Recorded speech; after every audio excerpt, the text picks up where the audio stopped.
So now you know you're in labor. You want to tie up any loose ends at the house, make sure that siblings and pets are cared for, and very importantly, who are you going to tell that you're in labor?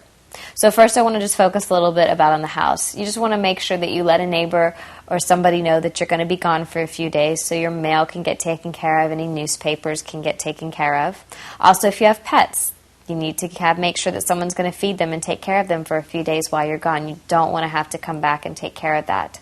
Also, if you already have other children, any sibling needs to have one person that is in charge of that sibling, especially if they're going to the hospital with you or wherever you plan to give birth.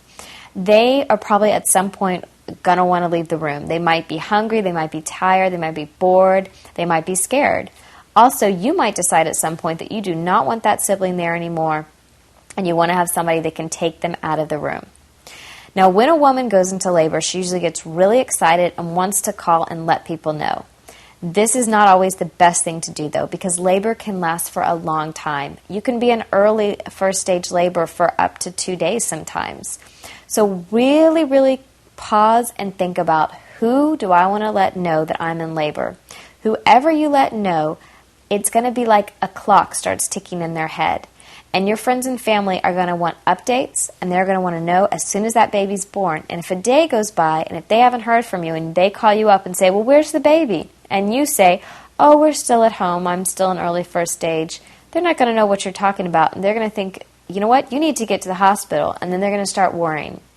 So really carefully think about who you want to know. And whoever you do decide to call, tell them, please do not call us. We're going to be busy right now. We do not need to be bothered by phone calls. We definitely will call you as soon as we can after the baby's born. You can say them very politely and very nicely. And ask them, please, not to call you. You don't want to have to worry when you're in labor focusing on yourself of other people calling you. And let them know, too, that you're not going to be picking up the phone or answering the calls, but assure them that everything's fine, that you'll call when you're ready after the baby's born. So when you're in labor, make sure that you have someone watching the house, somebody taking care of the pets, somebody watching any other siblings, and most importantly, be careful who you tell that you're in labor.